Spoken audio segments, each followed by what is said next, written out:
ओम नमः शिवाय, जय श्री महाकाल। देखिए, शुक्रवार का विशेष दिन आ गया है और ये दिन समर्पित होता है माता लक्ष्मी जी को। तो गुरुजी ने कहा है कि आज का जो उपाय है विशेषकर आपको 5 समी के पत्ते से करना है। तो बहुत ही चमत्कारी उपाय है। इस उपाय करने के बाद 24 घंटों में आपकी कैसी भी मनोकामना है, इच्छा है, वो पूर्ण होगी। चाहे वो व्यापार को लेकर हो, नौकरी को लेकर हो, घर में सुख शांति को लेकर या धन प्राप्ति को लेकर हो, या आपके जीवन में मान सम्मान नहीं है, तरक्की नहीं हो पा रही है, तब भी आपको ये उपाय करने से नहीं चूकना है। तो गुरु जी का अचूक उपाय है, कैसे करना है वो बताएंगे। उसके पहले इस वीडियो को लाइक कर दें, चैनल पर नए हो सब्सक्राइब कर दें और कम से कम 3 लोगों की मदद जरूर करेगा इस वीडियो को उनके साथ शेयर कर। तो जानते हैं पहला उपाय। विशेषकर ये उपाय क्यों करना है। इस उपाय करने के बाद आपकी किसी भी बीवी से दिल की बात है वो पूर्ण होगी, चाहे वो धन को लेकर हो, व्यापार को लेकर हो या नौकरी को लेकर हो। तो चलो उपाय में सबसे पहले जो सामग्री आपको लेनी है वो है समी पत्र। कितने समी पत्र लेने हैं, तो गुरुजी ने कहा है कि आपको 5 समी पत्र लेने हैं और पांचों समी पत्र कुछ इस प्रकार से होने चाहिए। देखिए, बहुत सारे लोग ज्ञान के अभाव में इस प्रकार से पत्तियां ले लेते हैं, जो कि आपको नहीं लेना है। इसके बाद आपको जो अगली सामग्री लेनी है वो है शहद। कितना शहद, मात्र 1-2 चम्मच शहद ले लीजिएगा। जो टीस्पून आती है ना छोटी वाली चम्मच, उतना शहद। इसके साथ आपको लेना है दूध। दूध कौन सा, तो आपको कच्चा दूध लेना है, ऐसा दूध जिसको एक बार भी गर्म ना किया गया हो, ठीक है। और गुरुजी कहते हैं कि अगर आपको देसी गाय का दूध मिल जाए तो सर्वोत्तम होगा। कितना लेना है, 1 कटोरा लेते हो तो भी काफी है। और आखिरी में जो सामग्री लेनी है वो है तांबे का लोटा। तो इस प्रकार से आपको तांबे का लोटा लेकर उसमें आपको अपने किचन से जल भर लेना है, ठीक है। अगर आप किचन से जल भर कर शिवलिंग पे जाकर समर्पित करते हो ना, तो इससे आपके घर के तीनों दोष समाप्त होते हैं, काल सर्प दोष, वास्तु दोष और पितृ दोष। तो इस प्रकार से जल भर लीजिएगा।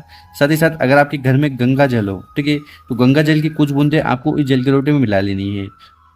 और आगे जो भी सामग्री बताई है उनको लेकर आपको चले जाना है शिव मंदिर, ठीक है। गुरुजी ने कहा है कि ये वाला उपाय सुबह शाम आप कर सकते हो और इस उपाय करने के बाद विशेषकर कुंदकेश्वर महादेव जी की असीम कृपा आप पर होगी। तो शिव मंदिर में पहुंचकर उत्तर दिशा की तरफ मुंह कर बैठ जाना है और जो भी पूजन पाठ वगैरह शिवलिंग की पहले करनी है वो कर लीजिएगा। देखिए, इस वाले उपाय में सबसे पहले करना क्या है कि आपके पास जो तांबे का लोटा है ना, उस तांबे के लोटे को उठाना है और अपनी जो भी कामना है, इच्छा है, उसका स्मरण करते हुए तांबे के लोटे से जल शिवलिंग के ऊपर समर्पित कर देना है। ओम नमः शिवाय श्री नमस्तेभ्यम पंचाक्षर षडाक्षर मंत्रों का स्मरण करते हुए जल समर्पित कर दिया। उसके बाद आपके पास ये 5 समी पत्र हो, ठीक है, ठीक है। तो उसमें से 3 समी पत्र को आपको एक तरफ रख लेना है, 2 समी पत्र एक तरफ रख लेना है, ठीक।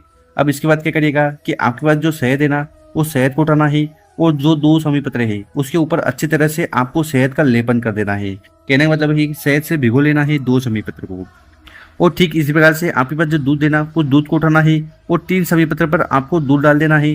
दूध दूध से भिगो लेना है 3 समी पत्र को, ठीक है। इतना उपाय हो गया। अब इसके बाद ये जो 5 समी पत्र है ना, इनको विशेष तरीके से शिवलिंग के ऊपर समर्पित करते जाना है। तो पहला जो शहद वाला समी पत्र है उसको उठाना है, उसको आपको समर्पित करना है शिवलिंग के ऊपर ओम नमः शिवाय श्री नमस्तेभ्यम मंत्रों का जाप करते हुए। इस समी पत्र की जो डंडी है वो जलाधार की तरफ होगी। इसी प्रकार से जो दूसरा शहद वाला समी पत्र है उसको उठाना है, उसको आपको समर्पित करना है यहाँ पर माता अशोक सुंदरी वाली जगह पर। तो दोनों जलाधारी के बीच में ये जो मोटी सी लाइन होती है ना, यही माता अशोक सुंदरी जी की जगह है। यहाँ पर आपको दूसरा समी पत्र समर्पित कर देना है। ठीक इसी प्रकार से जो तीसरा दूध वाला समी पत्र है उसको उठाना है, उसको आपको समर्पित करना है यहाँ जलाधारी पर। तो यहाँ पर जब हम जल चढ़ाते हैं जो बहता हुआ नीचे गिरता है, ठीक यही कॉर्नर पर आपको तीसरा समी पत्र समर्पित कर देना है। और जो चौथा समी पत्र है उसको उठाना है, उसको आपको समर्पित करना है माता के हस्त कमल पर। तो ये जो कटी वाला भाग है, ठीक है, पार्वती जी का स्थान है, यहाँ पर चौथा बेलपत्र समर्पित कर देना है। और 5वां जो दूध वाला समर्पत्र है उसको भी आपको शिवलिंग के ऊपर समर्पित कर देना है। ओम नमः शिवाय श्री नमस्तेभ्यम इस मंत्र का जाप करते हुए। तो इस प्रकार से आपको दूध वाले और शहद वाले समीपत्र समर्पित कर देना है। देखिए, अगर आप शिवलिंग के ऊपर शहद वाला समीपत्र समर्पित करोगे ना, आपकी कैसी भी कामना, इच्छा है, दिल की बात है जो पूर्ण नहीं हो रही ना, वो पूर्ण होने लगेगी। उसी प्रकार से दूध वाला समीपत्र का और शिवलिंग के ऊपर उपाय करोगे ना, तो आपके घर में जो धन संपदा से जुड़ी समस्या आ रही ना, वो समाप्त होगी। इस प्रकार से आपको उपाय कर लेना है। उसके बाद आपको शिवलिंग के पास बैठकर आपकी जो भी दिल की बात है, कामना है, इच्छा है, जो आप चाहते हो कि पूर्ण हो जाए, उसके लिए भगवान भोलेनाथ से प्रार्थना कर लेना और निवेदन कर लेना है। तो इस प्रकार से पहला वाला विशेष उपाय जरूर करिएगा।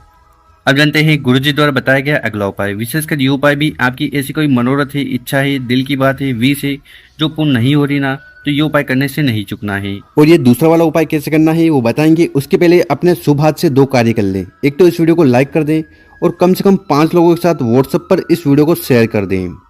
इस वाले उपाय में सबसे पहले आपको जो सामग्री लेनी है वो है चावल, ठीक है। कितने चावल के दाने लेने हैं, 3, 5, 7 इस प्रकार से चावल के दाने लेने हैं और ये अक्षत होने चाहिए, कहीं से खंडित ना हो। इसके साथ आपको इस प्रकार से बेलपत्र लेने हैं। कितने बेलपत्र हो? तो गुरु जी कहते हैं कि अगर मात्र एक बेलपत्र भी लेते हो ना और उसको शिवलिंग पर जाकर समर्पित कर देते हो ना, तो इससे भी आपकी हर प्रकार की कामना इच्छा पूर्ण होती है। इसी के साथ आपको इस प्रकार से फिर से शहद ले लेना है। कितना शहद? मात्र 1 चम्मच शहद ले लीजिएगा, ठीक है।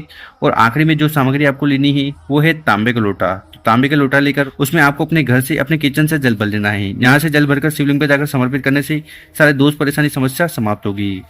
तो इस प्रकार से बताइए कि जितनी भी सामग्री है उनको लेकर चले जाना है शिव मंदिर, ठीक है। सुबह शाम आप इस उपाय को कर सकते हो, ठीक।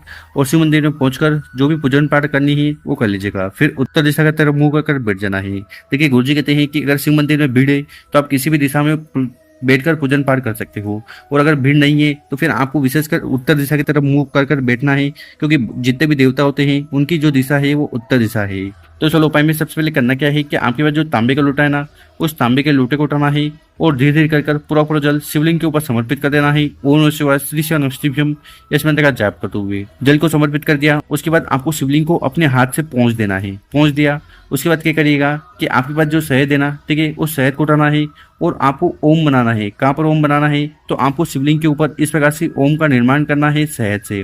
और यहाँ पर ओम बनाने का एक तरीका है, आपको अपनी अनामिका उंगली में क्या करना है? शहद लेना है और इस प्रकार से ओम का निर्माण कर देना है, ठीक है। ओम बना दिया उसके बाद आपके पास जो एक बेलपत्र है ना, उस बेलपत्र को उठाना है। आपकी जो भी दिल की बात है, कामना है, इच्छा है, जो पूर्ण नहीं हो रही ना, उसके लिए प्रार्थना करते हुए बेलपत्र को शिवलिंग के ऊपर समर्पित कर देना है। बेलपत्र की जो डंडी है वो जलाशय की तरफ होगी, बड़ी पत्ती आपकी तरफ होगी, और यहाँ पर आपको उल्टा बेलपत्र समर्पित करना है। तो जो चिकना वाला भाग है वो शिवलिंग से स्पर्श होना चाहिए, ठीक है। बेलपत्र समर्पित कर दिया उसके बाद आपके पास जितने भी चावल के दाने हो, 3, 5, 7, 11, उन चावल के दाने को उठाना है। और आपकी जो आर्थिक स्थिति सुधर नहीं, और आपकी जो आर्थिक स्थिति खराब चल रही है, ठीक है, आपके कार्य बनते बनते बिगड़ने लगते हैं, जीवन में दुर्भाग्य चल रहा है, तो ये सारी समस्या समाप्त हो जाए उसके लिए प्रार्थना करते हुए चावल के दाने को भी शिवलिंग के ऊपर चढ़ा देना है। उसके बाद आपको शिवलिंग के पास बैठकर अपना नाम और गोत्र का उच्चारण करते हुए भगवान भोलेनाथ से आपकी हर प्रकार की कामना पूर्ण हो जाए उसके लिए प्रार्थना कर लेना है। जो कार्य अटक रहे हैं वो संपूर्ण हो जाए और दुर्भाग्य दूर हो जाए। तो इसे विशेष प्रार्थना करते हुए दूसरा वाला विशेष उपाय जरूर करिएगा।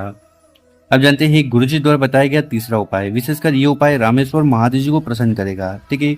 इस उपाय करने के बाद आपकी हर प्रकार की कार्य पूर्ण होंगे, साथ ही साथ जीवन में किसी प्रकार की समस्या है ना, बाधा है, वो भी समाप्त होगी। तो इस वाले उपाय में क्या क्या सामग्री की जरूरत है वो देख लीजिए। सबसे पहले जो आपको सामग्री लेनी है वो है शक्कर। जो बहुत सारे लोग इसको चीनी बोलते हैं, शुगर बोलते हैं, ठीक है। कितनी लेनी है? मात्र 1 चम्मच शक्कर आपको ले लेनी है। इसी के साथ आपको इस प्रकार से एक प्यारा सा बेलपत्र लेना है, और जब भी बेलपत्र लो ना, वो खंडित नहीं होना चाहिए। अगर आपको बेलपत्र नहीं मिल पा रहा है, शिव मंदिर जाइएगा, शिवलिंग पर चढ़ा हुआ बेलपत्र उठाइएगा, शुद्ध जल से धोइएगा, फिर उपाय में उपयोग कर लीजिएगा।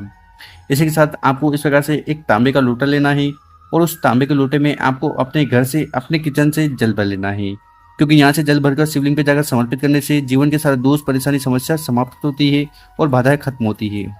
जल भर लिया उसके बाद आगे हमने आपको जो शक्कर बताई थी, ठीक है, उस शक्कर को उठाना है और जल के लोटे में डाल देना है। तो शक्कर वाला जल तैयार कर लेना, और फिर आपको अपने नज़दीक में जो भी शिव मंदिर है वहाँ चले जाना है। अगर आप शिव मंदिर नहीं भी जा रहे हो तो इस उपाय को घर से भी कर सकते हो, ठीक है। सुबह करना चाहो तो सुबह या शाम को भी कर सकते हो, और इस उपाय करने के बाद रामेश्वर महादेव जी की असीम कृपा आप पर होगी।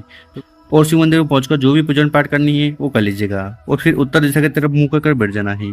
देखिए शिवलिंग के ऊपर बेलपत्र को उपाय करने से भगवान भोलेनाथ बहुत ज्यादा प्रसन्न होते हैं, क्योंकि जो बेलपत्र है ना, ये माता के प्रेम महोत्सव से बना हुआ है। तो चलो उपाय में सबसे पहले करना क्या है कि आपके पास जो बेलपत्र है उस बेलपत्र को उठाना है। आपकी जो भी कामना है, इच्छा है, वो पूर्ण हो जाए उसके लिए प्रार्थना करते हुए बेलपत्र को शिवलिंग के ऊपर समर्पित कर देना है। बेलपत्र की डंडी होगी जलाशय की तरफ, बड़ी पत्ती होगी आपकी तरफ, और यहाँ पर आपको उल्टा बेलपत्र समर्पित कर देना है, ठीक है। बेलपत्र समर्पित करने के बाद आपके पास जो जल का लोटा है जिसमें आपने शक्कर डाली थी, वो जल के लोटे को उठाना है और उसको भी आपको शिवलिंग के ऊपर चढ़ा देना है, रामेश्वर महादेव जी का स्मरण करते हुए, साथ ही साथ ओम नमः शिवाय, श्री शिव नमस्तिभ्यम मंत्र का जाप करते हुए। इसके बाद आपको शिवलिंग के पास बैठकर रामेश्वर महादेव जी से प्रार्थना करना है कि आपके जो भी कार्य अटक रहे हैं उन्हें पूर्ण करें, जीवन में जो भी दुख परेशानी समस्या है उन्हें समाप्त करें और कामना को पूर्ण करें। तो ऐसी विशेष प्रार्थना करते हुए ये वाला उपाय जरूर करिएगा। गुरु जी का उपाय करने के बाद रामेश्वर महादेव जी की असीम कृपा पर होगी, जीवन के सारे दुख परेशानी समस्या समाप्त होगी, कामना पूर्ण होगी। गुरु जी ने अचूक उपाय बताया है, कर जरूर देखिएगा। और मेरे प्यारे दोस्तों, अगर आप पूरी अच्छी लगी हो तो इस वीडियो को 5 लोगों के साथ व्हाट्सएप पर, इंस्टाग्राम पर या फेसबुक पर जरूर शेयर करें, उन लोगों की मदद करें। ओम नमः शिवाय, जय श्री महाकाल। मिलते ही हम आपसे कोई नई वीडियो में।